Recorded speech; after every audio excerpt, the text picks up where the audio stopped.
Abby Peterson, de 15 años, se unió a sus compañeros del Camp Cumby para embarcarse en una sencilla aventura de exploración de cuevas. Pero el aire estaba tan húmedo que resultaba sofocante. Era la mañana del 2 de agosto de 2004 y el objetivo del día era la cueva Island Ford, en Virginia. Abby, llena de emoción, se había puesto el casco, ajustado la linterna frontal y escuchado atentamente las instrucciones de seguridad de los monitores. Nadie sabía lo terrible que sería ese día para ellos. La cueva Island Ford era muy conocida entre los aficionados locales a la espeleología. El campamento llevaba años llevando a los jóvenes a las partes más accesibles de la cueva, sin que se produjera ningún accidente grave. Tom Watson, el asesor principal de la excursión de hoy, había atravesado esos pasadizos decenas de veces. Mientras guiaba al grupo de 8 jóvenes hacia la amplia entrada de la cueva, su actitud segura les hacía sentir a salvo. A medida que descendían, el calor del verano disminuía con cada paso, dando paso al frescor natural de la cueva. Durante la primera hora, todo salió según lo previsto. No parecía haber ningún problema. El grupo atravesó los pasadizos, que les obligaban a girarse de lado, y experimentó la emoción única de explorar zonas a las que no llegaba la luz del sol. Abby, que llevaba esperando esta excursión con impaciencia desde el primer día del campamento, prestaba atención a sus pasos, avanzando con cautela y teniendo en cuenta las advertencias de Tom sobre las piedras sueltas y las superficies resbaladizas. Cuando se adentraron unos 152 metros desde la entrada, el pasadizo se estrechó y se convirtió en una zona hundida. Aquí, el techo se había derrumbado parcialmente en algún momento del pasado lejano y había formado un montón de rocas y grietas que exigían avanzar con cuidado. El área se había convertido en una pista de obstáculos natural, con bordes afilados y suelo inestable. Abby iba en cuarto lugar, justo detrás de Tom y los otros 2 campistas. La linterna frontal iluminaba el camino lo suficiente como para ver unos metros por delante. La zona de hundimiento les obligaba a pisar con cuidado de una roca a otra. Algunas piedras estaban firmemente fijadas, mientras que otras se balanceaban peligrosamente, dando la sensación de que podían caer en cualquier momento. Tom identificó primero los escalones firmes y luego les indicó el camino más seguro. Cuando le tocó el turno a Abby, puso el pie sobre una roca que parecía segura. Sin previo aviso, la roca se deslizó bajo su peso. De repente, su mundo se inclinó hacia un lado. Intentó mantener el equilibrio agitando los brazos frenéticamente, pero luego comenzó a caer. La caída no fue larga, unos 9 centímetros, pero cayó de forma extraña entre 2 grandes rocas.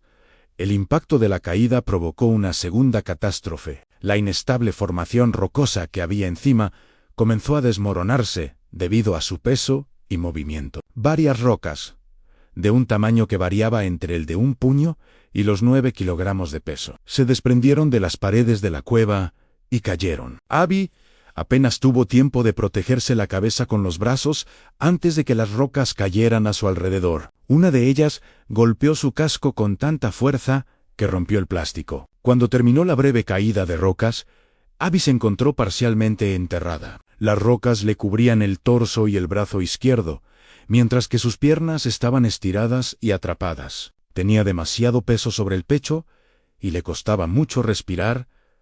Cada vez que respiraba, sentía una presión que le oprimía las costillas. Al principio, el dolor no era intenso, o tal vez no se dio cuenta debido al shock. Luego se dio cuenta de la terrible realidad. No solo una parte de su cuerpo había quedado atrapada bajo las rocas, sino que su pierna derecha también estaba terriblemente atrapada entre 2 rocas que no se podían mover. Intentó girar el cuerpo para liberarse, pero se dio cuenta de que estaba atrapado por muchos lados. Su pierna estaba estirada en un ángulo incómodo desde la cintura hasta el tobillo. La gravedad de la situación se le vino encima, junto con la abrumadora conciencia de los millones de toneladas de tierra y rocas que había sobre su cabeza. El pánico comenzó a crecer en su pecho como una avalancha y su respiración se aceleró. La cueva que unos minutos antes parecía mágica, se había convertido ahora en una prisión de piedra que los dejaba indefensos. Tom se puso en marcha inmediatamente y corrió con cuidado hacia él. En primer lugar, tenía que liberarlo de debajo de las rocas que cubrían gran parte de su cuerpo. Con la ayuda de todos, lograron levantar la roca que la sepultaba. Luego, trabajando sistemáticamente de menor a mayor, retiraron cuidadosamente las rocas de su cuerpo, una por una. Cada roca que se levantaba permitía a Abby respirar un poco más profundamente, pero mientras su pierna permaneciera atrapada, su alivio era mínimo. Sus ojos experimentados comprendieron rápidamente el problema. Más allá de las rocas que cubrían su cuerpo, la pierna de Abby estaba atrapada en una estrecha grieta y su extraño ángulo le impedía obtener la fuerza de palanca suficiente para liberarse. Las rocas caídas habían complicado aún más la situación, atrapándola en una posición que le hacía casi imposible escapar a medida que el impacto inicial del shock se disipaba. El dolor se intensificaba. No solo era el dolor agudo en los puntos donde las rocas golpeaban su cuerpo, sino también la molestia causada por la fricción constante de la carne contra la roca. Peor aún, era la sensación de entumecimiento que comenzaba en los dedos de los pies y se extendía lentamente hacia arriba, lo que era una señal de advertencia de que la circulación sanguínea se estaba viendo afectada. Tom probó todo lo que había aprendido durante su formación. Intentó deslizar la roca más pequeña de las dos que le aprisionaban la pierna, pero se dio cuenta de que formaba parte de una formación más grande y que no podía moverla sin las herramientas adecuadas. Intentó crear más espacio, limpiando las piedras pequeñas que rodeaban su pierna atrapada, pero los puntos de presión críticos permanecieron. Incluso intentó usar su cuerpo como contrapeso para proporcionar a Abby un mejor apalancamiento, pero cada intento parecía apretar su pierna aún más en su lugar. Mientras tanto, los otros jóvenes se habían reunido cerca. Algunos le dirigían palabras de ánimo, otros permanecían en un silencio atónito. La temperatura de la cueva, que antes era agradablemente fresca, alrededor de 55 F13 grados, ahora parecía penetrar con malicia en los huesos de Abby. El tiempo transcurría de forma extraña bajo tierra, mientras Tom intentaba rescatarla una y otra vez.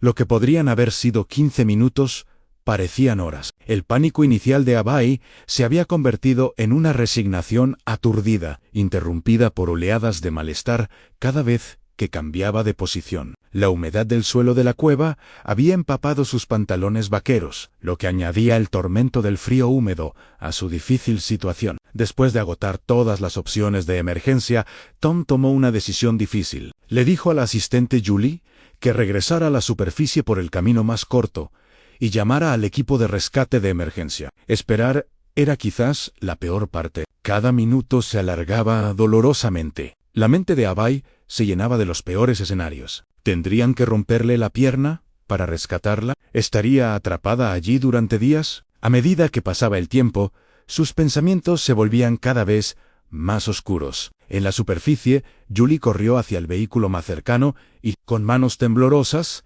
trató de encontrar el teléfono de emergencia. El operador local respondió a la segunda llamada y Julie le explicó la situación y la ubicación. El condado rural de Virginia contaba con un equipo especial de rescate de cuevas para este tipo de emergencias. 20 minutos después de la llamada de Julie, los voluntarios estaban reuniendo su equipo y se dirigían a la cueva Island Ford desde todas las direcciones. No se trataba de equipos de primera respuesta normales, sino de equipos de rescate en cuevas, especialmente entrenados y con un profundo conocimiento de las técnicas de rescate subterráneo. En la oscuridad, Abby se encontraba en una extraña situación, entre la vigilia y el cansancio. La primera señal del equipo de rescate llegó aproximadamente una hora después de la caída de Abby. Una llamada desde lejos, seguida de la agradable visión de varias linternas frontales, balanceándose en la oscuridad. Julie había regresado y había llevado a 4 miembros del equipo de rescate de cuevas, directamente al lugar donde se encontraban. Habían traído consigo su equipo especial. El jefe del equipo se hizo cargo de la situación de inmediato. Tras evaluar la pierna atrapada y las heridas causadas por la caída de rocas, sacó una pequeña caja de herramientas que contenía cuñas y separadores especiales, diseñados precisamente para este tipo de rescates. Trabajando con mucho cuidado, comenzaron a liberar la pierna de Abai de entre las rocas que la aprisionaban. Tras 20 minutos de trabajo minucioso, el equipo de rescate logró crear un espacio de aproximadamente 13 centímetros, suficiente para que el personal sanitario pudiera aplicar gel lubricante en la pierna atrapada de Abai.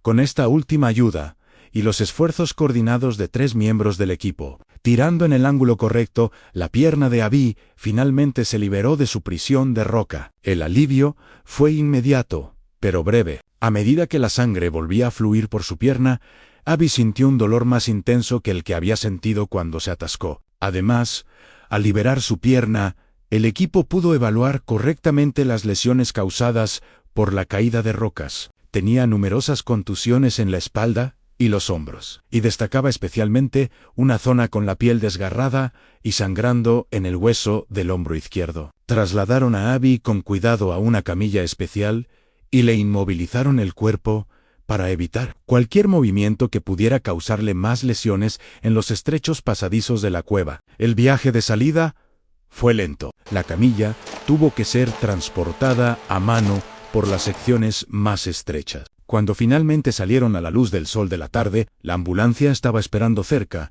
con las puertas traseras abiertas y preparadas. En el hospital, los médicos realizaron exámenes exhaustivos, preocupados por la posibilidad de un síndrome compartimental, una condición peligrosa que puede causar presión en los músculos y daños permanentes. Estaban igualmente preocupados por las lesiones internas causadas por el impacto de las rocas que cayeron, especialmente las lesiones alrededor del tórax, donde cayeron rocas de 9 kilogramos. Las radiografías confirmaron que no había fracturas en la pierna, pero revelaron 2 pequeñas fisuras en las costillas. La niña se recuperó completamente en los días siguientes.